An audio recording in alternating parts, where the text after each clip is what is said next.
বাড়িতে ঢুকতে পারবেন? সম্ভব? আল্লাহ বলেছেন কিছু কিছু মানুষের অন্তরে তালা পড়ে গেছে, যার কারণে যত দামি কথাই বলেন তার অন্তরে ওই কথা ঢুকবে না। কোরআন থেকে শুনুন, আল্লাহ তাআলা বলেন আফালা ইয়াতাদাব্বারুনাল কুরআনা আম আলা কুলুবিন আকফালুহা। এই কোরআন নিয়ে তোমরা গবেষণা করো না কেন? কোরআন কেন পড়ো না? নাকি তোমাদের অন্তরে তালা পড়ে গেছে? আল্লাহ তাআলা সূরা বাকারার মধ্যে বলেন, সূরা বাকারা ৭ নম্বর আয়াত প্রথম দিকেই পাবেন। সেখানে আল্লাহ তাআলা বলেন খাতামাল্লাহু আলা কুলুবিহিম ওয়া আলা সামঈহিম ওয়া আলা আবসারিহিম গিশাওয়া ওয়া লাহুম আযাবুন আলীমুম বিমা কানু ইয়াকসিবুন ওয়া লাহুম আযাবুন আযীম। আল্লাহ তাআলা বলেন নিশ্চয় আল্লাহ তোমাদের অন্তরের উপরে মোহর মেরে দিয়েছেন, মোহরাঙ্কিত করেছেন। তোমাদের শ্রবণ শক্তির উপরে আল্লাহ তাআলা মোহর মেরে দিয়েছেন, আর তোমাদের চোখের উপরে রয়েছে পর্দা, তোমাদের জন্য রয়েছে বড় শাস্তি।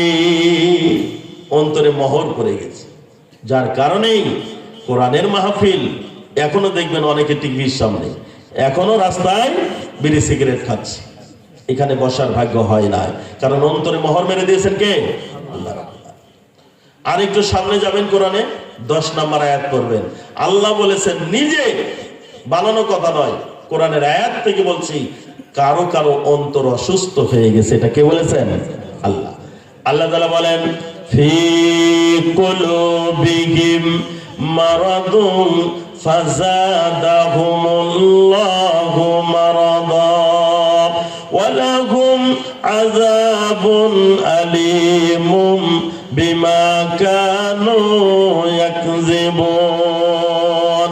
আল্লাহ তাআলা বলেন তাদের অন্তরে রোগ রয়েছে, ব্যাধি রয়েছে, আমি আল্লাহ তাদের রোগগুলোকে আরো বৃদ্ধি করে দিই তাদের কাজের কারণে, আর মৃত্যুর পরে তাদের জন্য রয়েছে যন্ত্রণাদায়ক শাস্তি।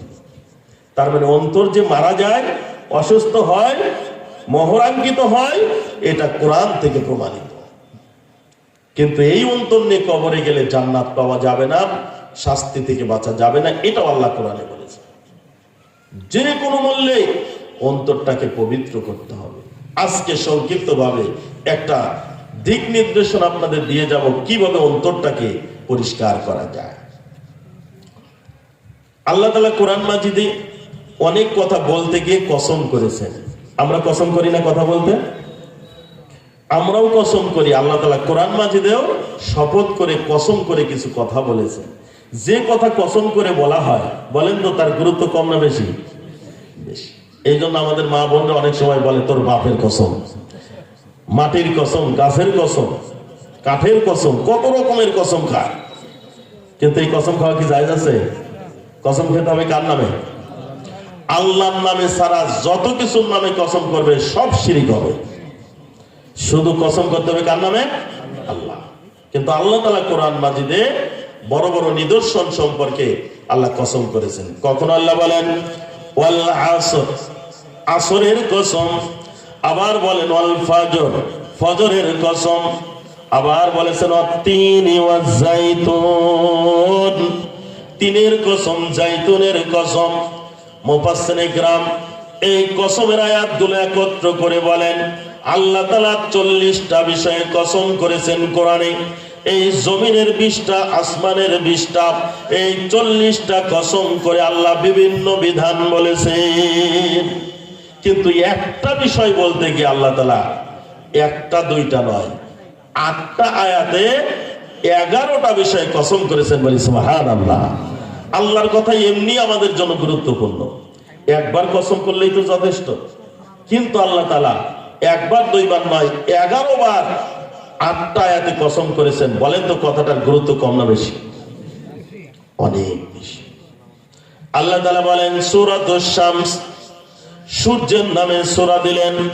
আল্লাহ সেখানে বলেন والشمس وضحاها والقمر إذا تلاها والنهار إذا جلاها والليل إذا يغشاها والسماء وما بناها والأرض وما طحاها ونفس وما سواها فألهمها فجورها وتقواها قد أفلح من زكاها وقد خاب من دساها আল্লাহ তাআলা বলেন ওয়াশ-শামসি ওয়া দুহাহা, ওই সূর্যের কসম এবং সূর্যের আলোর কসম, ওয়াল কমারি ইযা তালাহা, ওই চাঁদের কসম যখন তা সূর্যের পিছনে চলে যায়, ওয়াল কমারি ইযা তালাহা ওয়ান নাহারি ইযা জাল্লাহা,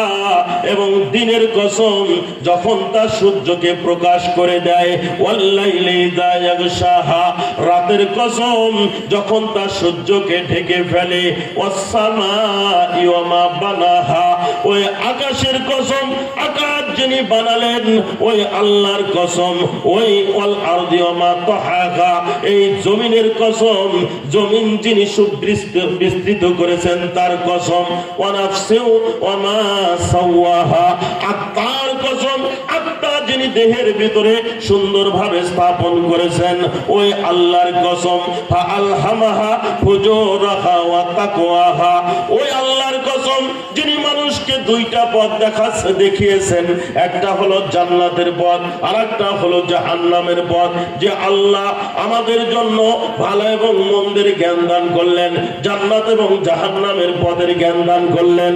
আল্লাহ তাআলা এই 8টা আয়াতে 11টা বিষয়ে কসম করে এবার বলেন, কদ আফলাহা মান যাক্কাহা ওয়া কদ খাবা মান দাসাহা। পৃথিবীর মানুষ, খবরদার তোমরা শুনে রাখো, কিয়ামতের মাঠে যদি মুক্তি পেতে চাও, আমি আল্লাহ বলে দিলাম কেবলমাত্র মুক্তি পাবে তারাই যারা তাদের আত্মাটাকে পবিত্র করেছিল, যারা পবিত্র আত্মা নিয়ে কিয়ামতের মাঠে আল্লাহর সামনে উঠতে পারবে। আল্লাহ তাআলা বলেন এরাই কেবল সফলতা লাভ করবে। ওয়াকাদ খাবা মান দাসাহা, আর কিয়ামতের মাঠে ব্যর্থ হবে তারা, সফলতা লাভ করতে পারবে না তারা যারা তাদের আত্মাটাকে কলুষিত করে ফেলেছে, যারা তাদের কল্পটাকে নষ্ট করে ফেলেছে। আল্লাহ তাআলা কোরআন মাজিদে এই 2টা কথা বলার জন্য 11টা বিষয়ে কসম করলেন, বলি সুবহানাল্লাহ।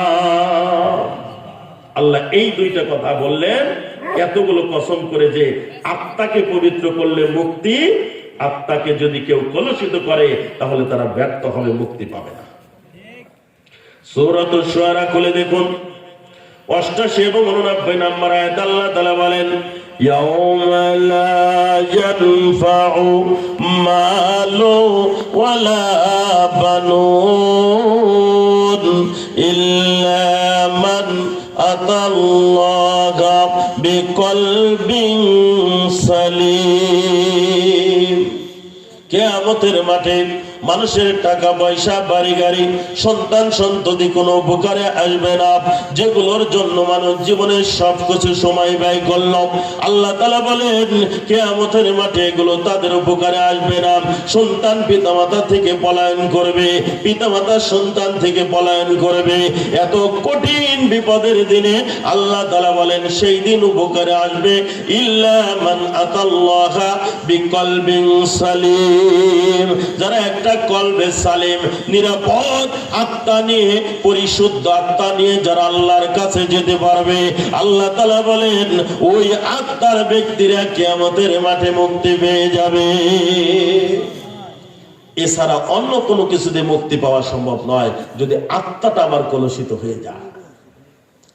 যে আয়াত দিয়ে শুরু করেছিলাম সূরা নাজিয়াতের ভিতরে আল্লাহ সেখানে বলেন, ফা আম্মা মান তাগা ওয়া আসারাল হায়াতাদ দুনিয়া ফা ইন্নাল জাহিমা হিয়াল মাআওয়া। যারা এই দুনিয়া জান্নাতের সীমা লঙ্ঘন করবে, আল্লাহর দেওয়া সীমার বাইরে চলে যাবে, আল্লাহর হুকুম মানবে না, আল্লাহর হুকুমকে যারা বৃদ্ধাঙ্গুলি দেখাবে, মন যা চাই তাই যারা করবে, যারা প্রবৃত্তির পূজা করবে, আল্লাহ রাব্বুল আলামিন বলেন তাদের ঠিকানা হবে জাহান্নাম। এরপরে আয়াতে বলেন ওয়া আম্মা মান খাফা মাকামা রাব্বিহি ওয়া নাহান নাফসা আনিল হাওয়া ফা ইন্নাল জান্নাতা হিয়াল মাআওয়া। আর যে ব্যক্তি যার মনের প্রবৃত্তি থেকে বিরত থাকবে, আল্লাহর সামনে দণ্ডায়মান হতে হবে, জীবনের সমস্ত কর্মের হিসাব একদিন দিতে হবে, এই ভয় যাদের অন্তরে থাকবে, আল্লাহ রাব্বুল আলামিন বলেন তাদের জন্য রয়েছে আল্লাহর জান্নাত। বলে সুবহানাল্লাহ। সূরা রহমান খুলে দেখুন, আল্লাহ বলেন ওয়ালিমান খাফা মাকামা রাব্বিহি জান্নাতান। যারা আল্লাহকে ভয় করে, আল্লাহর ভয় যাদের অন্তরে রয়েছে, আল্লাহ ঘোষণা দেন তাদের জন্য রয়েছে ডবল জান্নাত। বলে সুবহানাল্লাহ। জান্নাত যদি পেয়ে যায় আর কিছু দরকার আছে? দুনিয়ার বাড়ি গাড়ি যদি নাও পান, আল্লাহ যদি মৃত্যুর পরে জান্নাত দেয়, এমনকি সবচাইতে কষ্টে থাকা মানুষকেও যদি একবার জান্নাতে দেওয়া হয় আর বাহির করে বলা হয় তুমি কি দুনিয়াতে কষ্টে ছিলে, কি বলবে সে? জীবনে কষ্ট বলে কি জিনিস আমি দেখি না। সুবহানাল্লাহ বলবেন না? এত সুখ দুনিয়ার এই সামান্য সময়ের সব কষ্ট ভুলে যাবে। এই জন্য সাহাবীরা যেন দুনিয়ার থাকতেই জান্নাত দেখতে পেতেন। তাদের ঈমান শুধু বিশ্বাসের মধ্যে নয়, এটা ইয়াকিনের পর্যায়ে চলে যেত। নবী যদি বলেছেন এই কাজ করলে জান্নাত পাওয়া যায়, তাহলে সেই কাজের জন্য তারা জীবন পর্যন্ত দিয়ে দিয়েছেন। বলেন কথা ঠিক কিনা? যার কারণে যত বড়ই বিপদ হোক না কেন সাহায্য করেছেন কে? আল্লাহ কোরআন মাজিদে বলেন আমি কি তোমাদের বদর প্রান্তে সাহায্য করি নাই? বদরে মুসলমানদের সংখ্যা কয়জন ছিল? 313 জন। আর কাফের 1000, তারও বেশি, কয়েক ডবল। তাই এরপরের যুদ্ধে মুসলমানের ছিল 3000 আর কাফেরদের হয়েছিল 2 লাখ। চিন্তা করেছেন? এই সামান্য সংখ্যক সৈন্য দিয়ে বিশাল বাহিনীর বিরুদ্ধে যুদ্ধ করে সফলতা দিয়েছিলেন কে? আরো জোরে বলেন কে? আল্লাহ রাব্বুল আলামিন। কারণ তাদের ঈমানগুলো ছিল ইয়াকিনের পর্যায়ে। নবী যদি বলেছে এই কথা, এই কাজ করলে জান্নাতে যাবে, তাহলে সেই কাজের জন্য তারা নিজের জীবন পর্যন্ত দিয়েছেন, একটু দ্বিধা করে নাই। যদি বিশ্বাসে সন্দেহ থাকতো তাহলে জীবন দিতে পারতো? আল্লাহর নবীর একজন সাহাবী রাবিয়া বিন কাব রাদিয়াল্লাহু তাআলা আনহু, সহিহ বুখারীর বর্ণনা, তিনি বলেন আবিতু মা'a রাসূলিল্লাহি সাল্লাল্লাহু আলাইহি ওয়াসাল্লাম, আমি আল্লাহর নবীর সঙ্গে রাত্রি যাপন করতাম, আল্লাহর নবীর কাজগুলো আমি করে দিতাম। কখনো ওজুর পানি এনে দিতাম, মিসাকটা এগিয়ে দিতাম, গামছাটা এগিয়ে দিতাম, জুতাটা গুছিয়ে দিতাম, এই কাজগুলো আমি করতাম। ফাতাইতুহু বিউদুইহি ওয়া হাজাতিহি, আল্লাহর নবীর একদিন জান্নাত ওজুর পানির প্রয়োজন হলো, আল্লাহর নবীর ওজুর পানি এনে দিলাম। ফাকালা লিসাল, আল্লাহর নবী খুশি হয়ে গেলেন। তিনি বললেন হে রাবিয়া বিন কাব, তুমি আমার কাছে কিছু চেয়ে নাও। এমন একজন ব্যক্তিকে বললেন, তিনি ছিলেন আহলে সুফার অধিবাসী। আহলে সুফা মানে তাদের নিজস্ব বাড়িঘর ছিল না, একসাথে 2টা জামা কারোই ছিল না। যার পরনে আছে গায়ে দেওয়ার নাই, গায়ে দেওয়ার আছে যার পরনের নাই। একটা চাদর দিয়ে কোন রকম লজ্জা নিবারণ করে মসজিদে নববীর পাশে তারা থাকতেন আর নবীর কাছে তারা দিন শিখতেন। এমন একজন সাহাবীকে আল্লাহ নবী বলছেন যে তুমি আমার কাছে কিছু চেয়ে নাও। যার পেটে দামি খাবার নেই, পরনে দামি কাপড় নেই, সে তো সর্বপ্রথম খাওয়া দাওয়া জামা কাপড় এগুলোই চাওয়া দরকার ছিল, তাই না? কিন্তু সহিহ বুখারীর বর্ণনা, তিনি বললেন ইন্নী আসআলুকা মুরাফাকাতাকা ফিল জান্নাহ, আল্লাহর নবী আমি জান্নাতে আপনার সঙ্গে থাকতে চাই। সুবহানাল্লাহ। আল্লাহ নবী আশ্চর্য হয়ে গেলেন, সামান্য ওজুর পানি দিয়ে এত বড় জান্নাত চেয়ে বসলো। আল্লাহর নবী বলেন আও গায়রা যালিক, এটা ছাড়া তুমি অন্য কিছু চাও? তিনি বলেন হুয়া যাকা, আমি এটাই চাই, আর কিছুর দরকার নাই। জান্নাত চাই আল্লাহ, জান্নাত চাই, আর কিছু আমাদের দরকার নাই। জান্নাত চাই আল্লাহ, জান্নাত চাই, আর কিছু জীবনে পাইবা না পাই। আল্লাহর নবী বলেন আও গায়রা যালিক, এটা ছাড়া অন্য কিছু চাও? তিনি বলেন হুয়া যাকা, আমি এটাই চাই, এটা ছাড়া আর কিছুর দরকার নাই। নাসর বান্দা যখন জান্নাত ছাড়া কিছুতেই সন্তুষ্ট হয় না, আল্লাহর নবী বললেন ফা ইন্নী আলা নাফসিকা বিকাসরাতিস সুজুদ, তুমি যদি সত্যি জান্নাত পেতে চাও তাহলে আমি তোমাকে বলে দিলাম বেশি বেশি করে আল্লাহকে সিজদা করো, নফল সালাত আদায় করো। তুমি যতই সিজদা করবে আল্লাহ তোমার মর্যাদাগুলো বাড়িয়ে দিবেন। আল্লাহ মর্যাদা বাড়াতে বাড়াতে তোমার মর্যাদা জান্নাতীদের মর্যাদায় পৌঁছে যাবে বলে সুবহানাল্লাহ। আল্লাহর নবীর সাহাবীরা এই জান্নাতের সুসংবাদ শুনলে দুনিয়ার সব কিছুর কথা ভুলে যেতেন। সব সময় টার্গেট থাকতো কিভাবে জান্নাত পাওয়া যায়। আল্লাহর নবীর একজন সাহাবী বললেন আর আইতা ইন কুতিলতু ফা আইনা আনা ইয়া রাসূলুল্লাহ। বদরের প্রান্তে আল্লাহর নবীকে লক্ষ্য করে বললেন এই যে জিহাদের ডাক দিয়েছেন, এখন যদি আমি জিহাদের ময়দানে চলে যাই, আমি যদি শাহাদত বরণ করি, আমার স্ত্রী তো বিধবা হয়ে যাবে, সন্তানের এতিম হয়ে যাবে। আল্লাহর নবী আমি কোথায় থাকবো বলে আপনি মনে করেন? আমার ঠিকানা কোথায় হবে? আল্লাহর নবী শুধু বললেন ফিল জান্নাহ, তুমি জান্নাতে চলে যাবে। সহিহ বুখারীর বর্ণনা, আল্লাহর নবী বলেন জান্নাতের সুসংবাদ শোনার সাথে সাথে তার হাতে কিছু খেজুর ছিল যেগুলো খেয়ে ক্ষুধা নিবারণ করতে চেয়েছিলেন। ওই হাতের খেজুরগুলো ছুঁড়ে ফেলে দিলেন আর বললেন এটা খেতে গেলে তো আমার হায়াতটা অনেক লম্বা হয়ে গেল, আমি জান্নাত পেতে অনেক দেরি হয়ে যাবে। বুখারীর বর্ণনা, হাতের খেজুর ছুঁড়ে ফেলে দিয়ে জিহাদের ময়দানে ঝাঁপিয়ে পড়লেন, শাহাদত বরণ করা পর্যন্ত যুদ্ধ চালায় গেলেন বলি সুবহানাল্লাহ।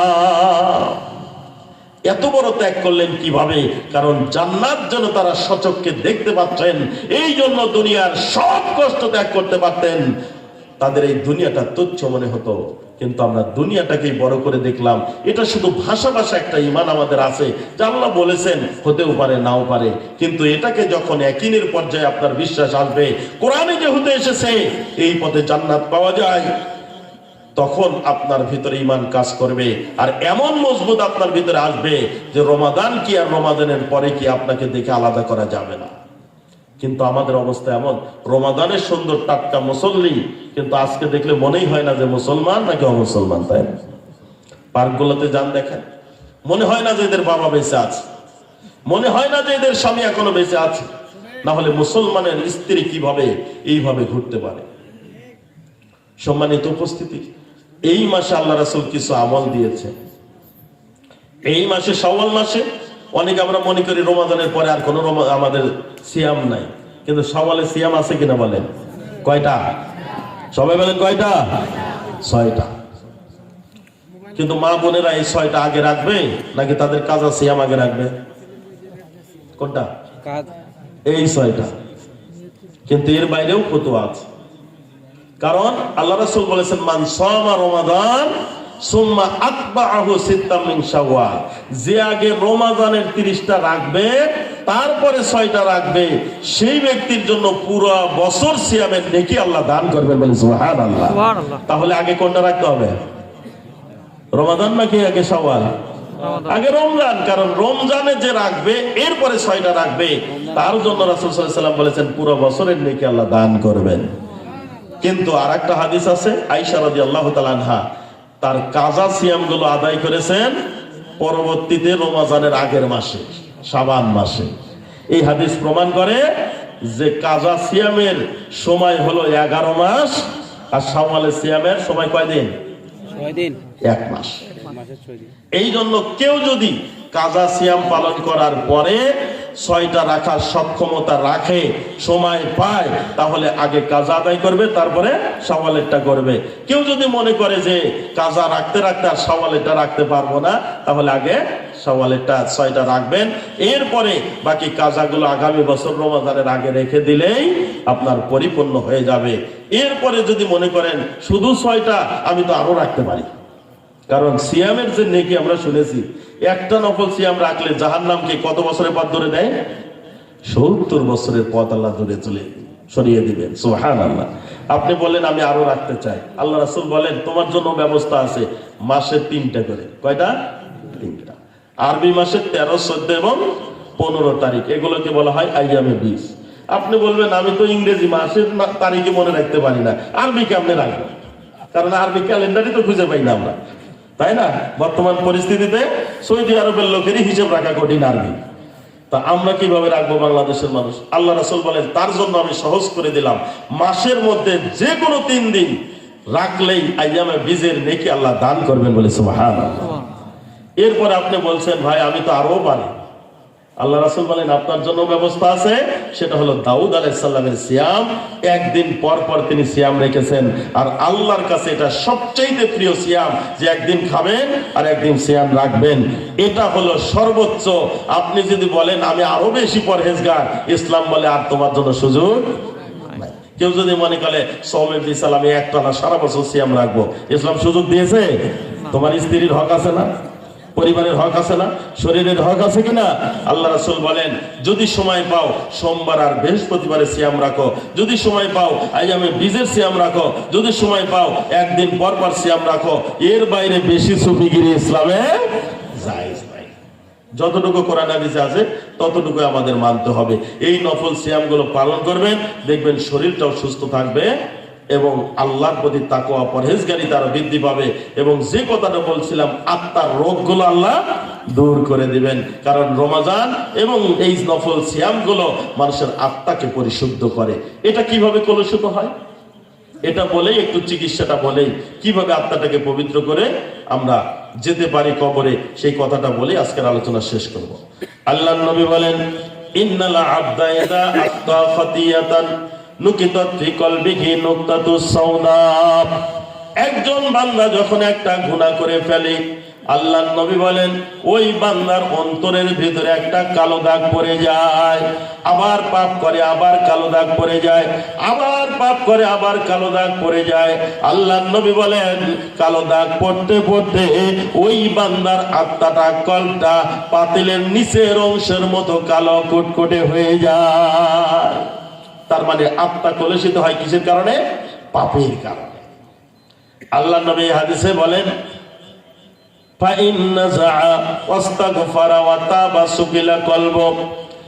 এরপরে যদি ওই ব্যক্তি পাপ থেকে ফিরে আসে, আল্লাহর কাছে ইস্তেগফার করে, আল্লাহর কাছে তওবা করে, অনুতপ্ত হয়ে বলে আল্লাহ এই কাজটা ভুল করেছি, আমি লজ্জিত, আমি আর কোনোদিন করব না।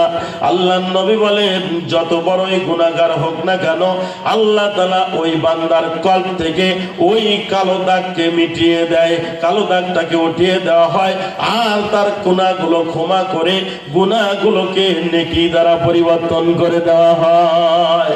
আল্লাহ বলেন আমি কারো পরোয়া করি না বান্দা, কত বড় গুনাহগারকে যে আমি ক্ষমা করলাম, আমাকে কাউকে জবাব দিতে হবে না যে আল্লাহ তুমি এত বড় গুনাহগারকে কেন ক্ষমা করলাম।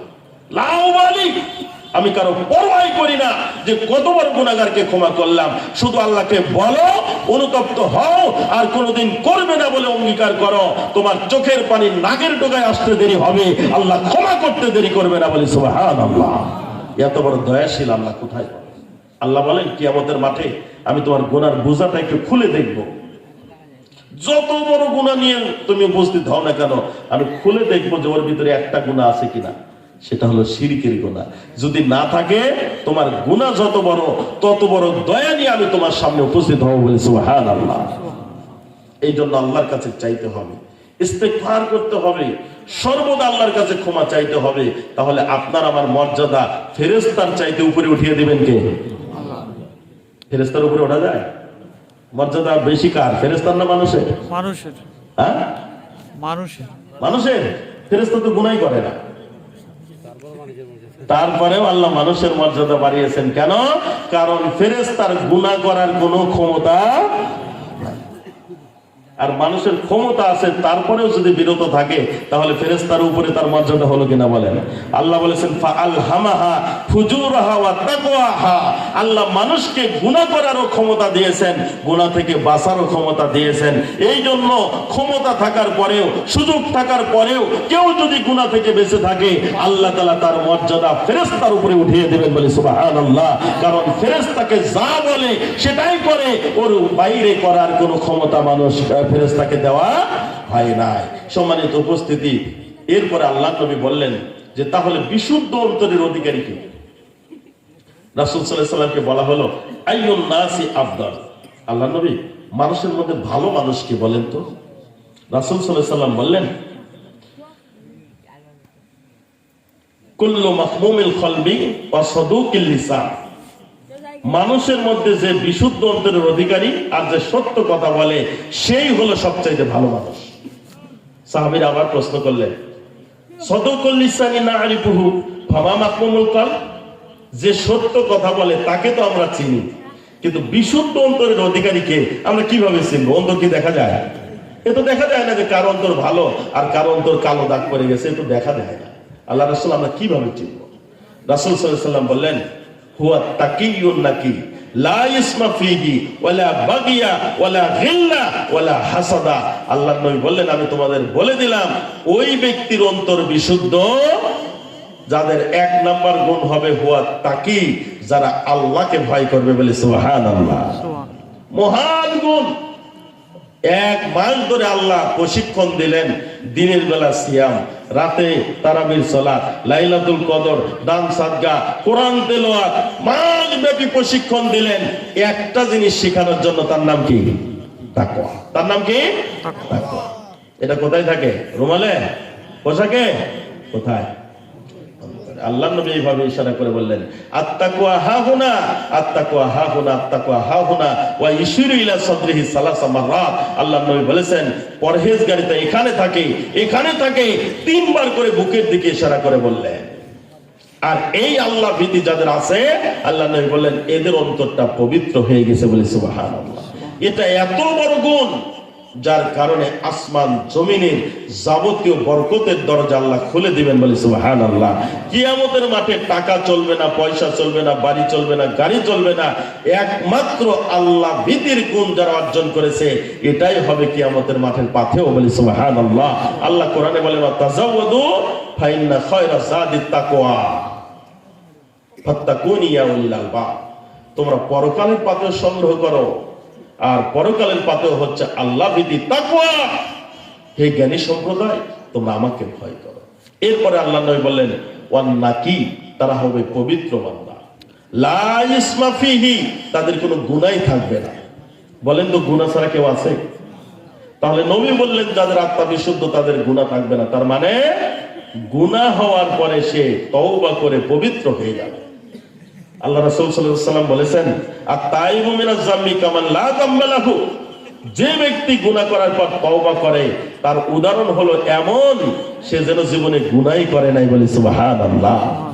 কিন্তু এই তওবা করলে যেহেতু গুনাহ মাফ হয়, শয়তান বলে কিভাবে তুই বিশুদ্ধ তওবা করিস সেটা আমি দেখে ছেড়ে দেব। সারা জীবন তওবা করে না। যখন বাবা মা মৃত্যু শয্যায় শায়িত, গড়গড়া চলে আসছে, তখন চলে যায় ইমাম সাহেবের কাছে, হুজুর তাড়াতাড়ি আসেন, আমার আব্বার একটু তওবা পড়ায় দেন। এই সময় তওবা করলে হবে? মৃত্যুর সময় তওবা করলে হয় না। ওই তওবা আল্লাহ কবুল করে না। যখন গুনাহ হবে তখনই তওবা করে নিতে হবে। আর এইভাবে তওবা করলে তার আর কোনো গুনাহ অবশিষ্ট থাকবে না। আল্লাহ নবী বলেছেন এই হলো বিশুদ্ধ অন্তরের অধিকারী। সম্মানিত উপস্থিতি, এরপরে বলেছেন আল্লাহ রাসূল সাল্লাল্লাহু আলাইহি সাল্লাম ওয়ালা হিল্লা ওয়ালা হাসাদা, তার অন্তরে কোনো বিদ্বেষ থাকবে না, অন্তরে কোনো হিংসা থাকবে না, অন্তরে কোনো কপটতা থাকবে না, অপর ভাইয়ের ক্ষতি করার চিন্তা যার অন্তরে থাকবে না।